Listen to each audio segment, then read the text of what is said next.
지금껏 알려져 있지 않은 지식과 관념에 의해서는 설명되지 않은 특이한 현상이 관찰되면 사람들은 납득할 만한 원인을 제시할 수 있는 타당한 설명을 모색하게 된다. 가축법은 관찰된 사실이 왜 일어나는가를 설명하기 위해 현재와는 다른 상황에서 통용되는 전제를 출발점으로 하여 그 전제 속에는 포함되어 있지 않은 결론을 도출하는 개연적인 추론이다. 가축법을 정립한 철학자 퍼스는 다음의 논증을 사례로 들어 가축법의 원리를 설명하고 있다. 책상 위에 한 움큼의 하얀 콩이 놓여 있다고 가정해보자. 그러니까 책상 위에 콩이 놓여 있는데 이거지. 왜 책상 위에 하얀 콩이 있지? 라고 이제 특이하게 생각해서 이 하얀 콩이 책상 위에 왜 있는지를 생각하는 거야.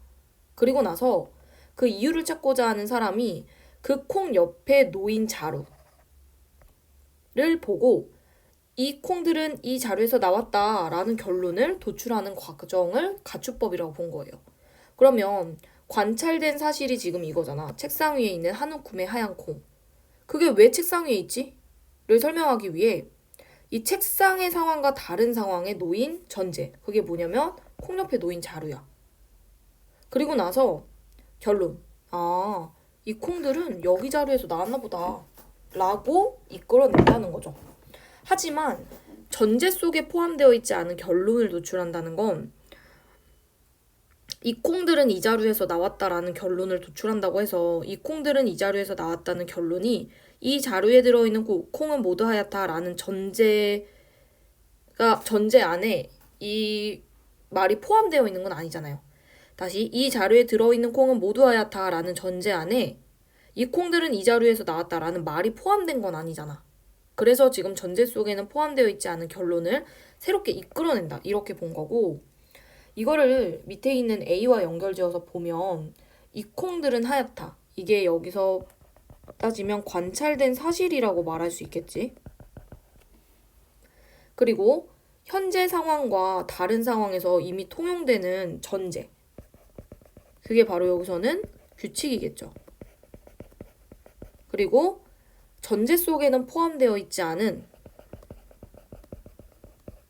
결론. 그것이 여기서는 사례라는 말로 나온 거죠. 그래서 위에 있는 문단을 연결하면 일단 이렇게 말할 수 있고 이 문단 계속 볼게요. 밑에 문단. 위 추론의 출발점인 결과는 관찰된 사실로서 일반적 규칙에 해당하는 가설이다. 그리고 그 가설이 제시되면 이것이 참임이 전제가 될 때 수긍할 수 있는 사실이래요. 그러면 이거를 또 위에 있는 A와 연결을 지으면 일반적 규칙이 지금 이 자료에 들어있는 콩은 모두 하얗다라고 볼 수가 있기 때문에 얘가 이제 가설이고 일반적인 규칙이라고 볼 수가 있겠지. 그리고 이 가설이 참이면 결과, 즉 이 콩은 하얗다라는 걸 수긍할 수 있대요. 자, 관찰된 사실. 밑에 연결 지으면 되지? 이 결과일 거 아니야.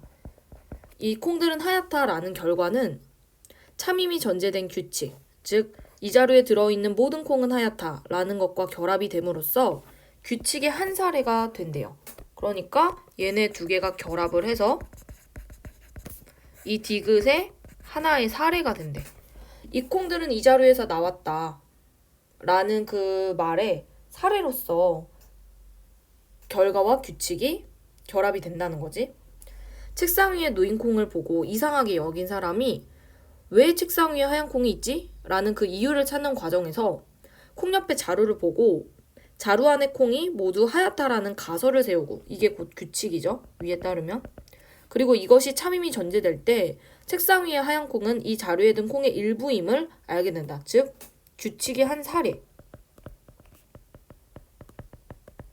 이 자루에 든 콩은 모두 하얀데 책상 위에 있는 콩은 이 자루의 일부일 거야 라고 생각을 하게 된다는 거죠. 그래서 이 사례라는 말이 나온 거예요. 자, 그럼 여기까지 봤을 때 이게 참 말이 헷갈려요. 똑같은 얘기여도 지금 좀 말이 달라서. 그러면 결과적으로 정리를 해보면 결과는 관찰된 사실이야. 근데 이 관찰된 사실을 왜 일어났는가를 생각해 보기 위해서 일반적으로 생각하는 그 규칙, 즉 가설을 설정하는 거예요.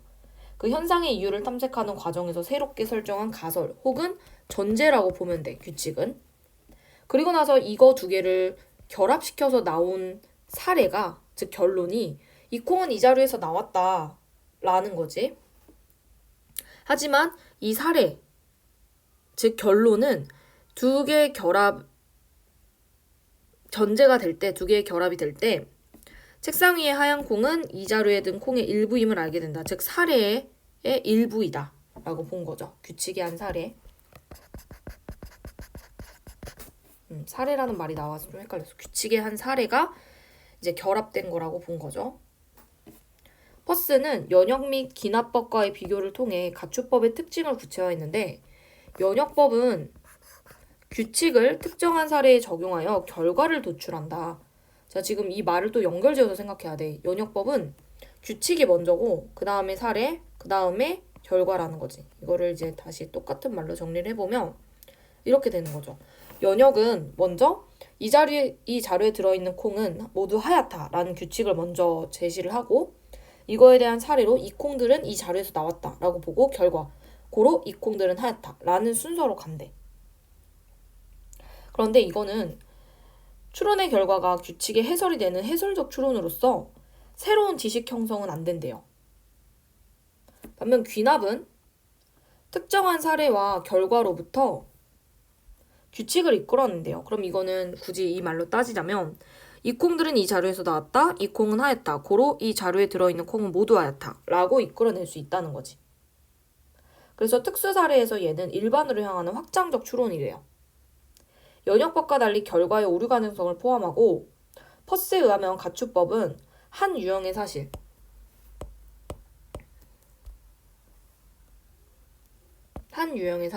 예를 들면 책상 위의 콩이 하얗다. 그걸 도약시켜서 전혀 새로운 유형의 사실, 그게 뭐야? 이 콩은 자루에서 나왔다 라는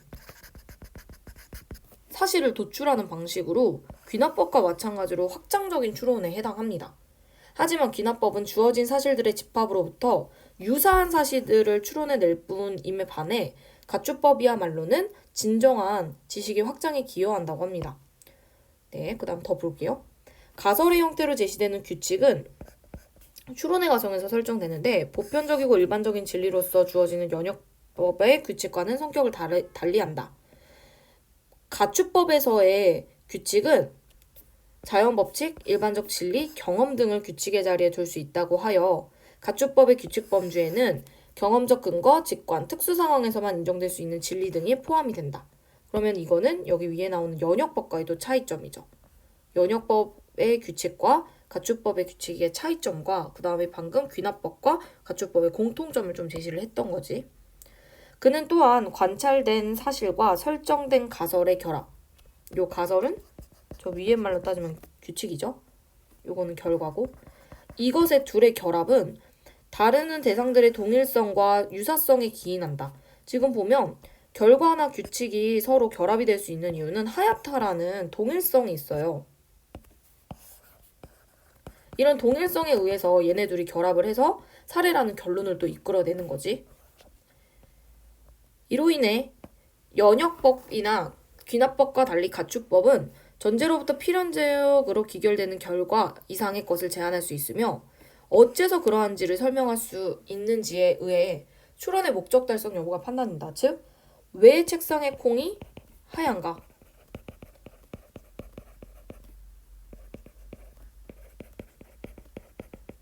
이게 질문이잖아. 의문이잖아.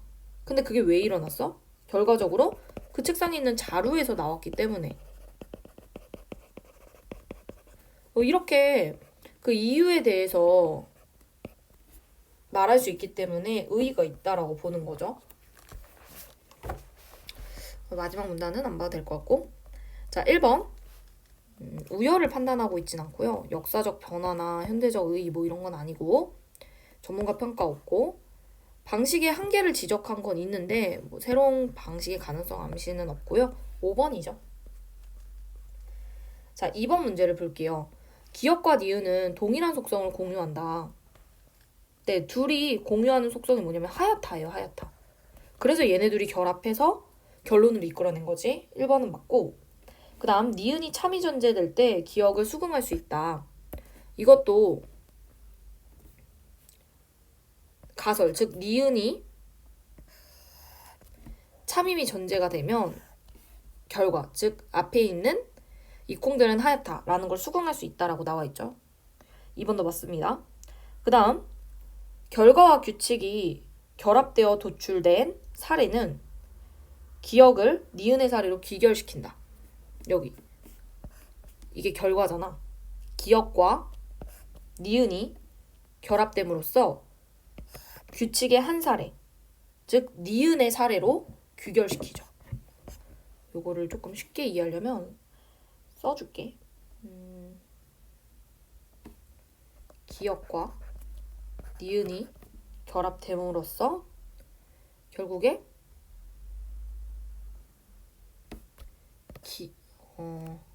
기억을 니은의 한 사례로 귀결시킨다. 이렇게 보면 되겠지? 3번도 맞습니다. 그 다음 디귿이 기억의 이유로 기능할 때 이 추론의 목적은 달성된다. 네, 왜 그런지 설명할 수 있으면 된다 그랬잖아. 책상 위에 콩이 왜 하얄까? 자루에서 나와서 라고 말할 수 있기 때문에 4번은 맞습니다.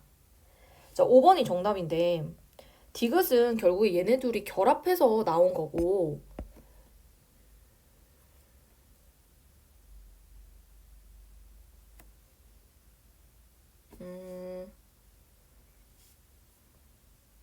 여기 보면 다루는 대상들의 동일성이나 유사성에 기인해서 다른 측면에서도 유사성을 가지고 있을 것이라고 추리하는 게 여기서 말하는 가축법이기 때문에 5번처럼 유사성과는 별개로 도출됐다라고 말을 하면 안 되겠죠. 그 다음에 3번 문제. 1번. 연역법의 C는 A를 B에 적용하여 도출된 결과이다. 근데 이건 너무 당연하죠? 규칙이 있고 그걸 사례에 적용하여 결과를 도출했지. 지문에 보면 여기 나와 있어요. 이게 1번의 근거겠네. 그치? 2번. 귀납법의 사례와 결과에 발견되는 유사성은 규칙에도 나타난다. 이거는 생각해보면 되는 게 예를 들어 한 마리의 백조가 하얘, 100마리의 백조가 하얘, 그러면 모든 백조는 하얘. 이런 식으로 동일한이 있겠죠.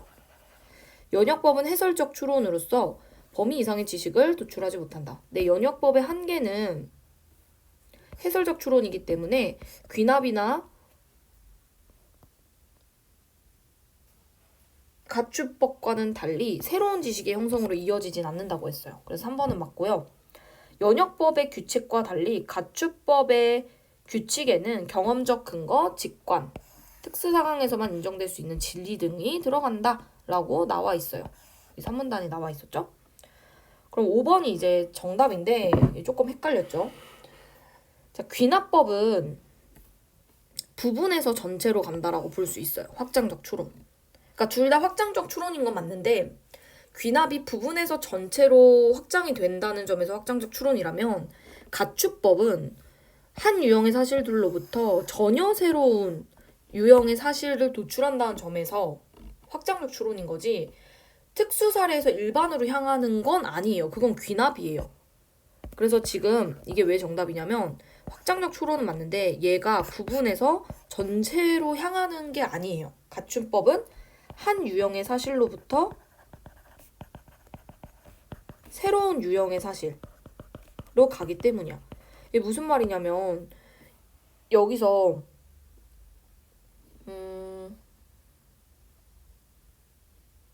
결과 이 콩들은 하얗다. 이거 다 젖었어.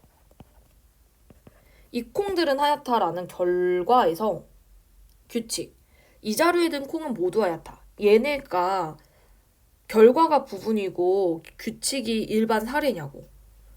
그거는 아니잖아요. 그러니까 이 콩들은 하얗다가 부분이고 이 자루에 든 콩은 모두 하얗다. 이게 전체라고 말할 수는 없는 거잖아. 그렇기 때문에 이거는 그냥 이 콩들은 하얗다라는 하나의 유형의 사실로부터 이 자루에 든 콩은 모두 하얗다라는 새로운 유형을 도출해낸다고 보는 게 더 맞다는 거죠. 그래서 이제 5번이 틀렸다고 본 거고, 그 다음 4번. 정말 웃을 정도로 간단해서 설명하는 게 불필요하게 느껴질 정도라네. 하지만 그건 관찰과 추리의 경계를 명확히 가르는 데 도움이 될 수도 있겠어. 나는 왓슨의 구두에 황토흙이 묻어있는 걸 관찰을 통해 알았네. 그런데 윙모어가 우체국 건너편에 도로공사를 하느라고 길을 파헤쳐 놓아서 흙이 드러나 있지. 그 흙을 밟지 않고선 우체국에 들어가기 어려워. 그리고 그 유난히 붉은 황토는 내가 알기로는 이 근방에서 거기 말고는 없어. 여기까지가 내가 관찰한 것이야. 나머진 추론이야. 코넌 도일의 네 사람의 서명에 인용된 셜록 홈즈의 위 대사는 이중으로 진행되는 가축법이다. 하나는 왓슨의 구두에 흙이 묻어있다라는 관찰한 사실을 출발로 하여 진행되는 추론이다. 다른 하나는 앞의 결과에 포함된 흙이 유난히 붉은색을 띤 황토로 구체화된 관찰 결과에서 나오는 추론이다. 전자는 빛보장 도로를 걸어다니면 구두에 흙이 묻는다라는 규칙을 말하고, 후자는 이런 규칙을 설정한다. 그러면 지금 얘가 규칙이죠. 빛보장 도로를 걸어다니면 구두에 흙이 묻는다. 가축법에 따르면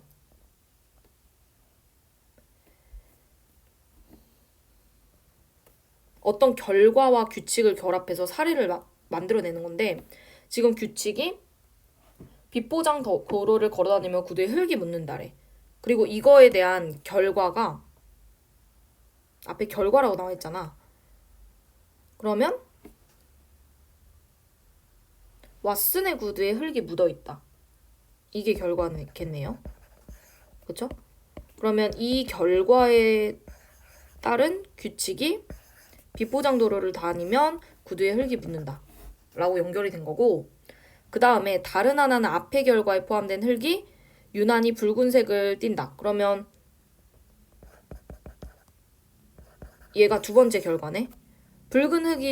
붉은색을 띤 황토라는 것으로부터 그럼 이제 어떤 규칙을 이끌어낼 수 있느냐야. 근데 여기서 우리가 잘 봐야 되는 게 결과와 규칙은 동일성이 있어야 돼요. 그러니까 동일한 뭔가 말이 있어야 돼.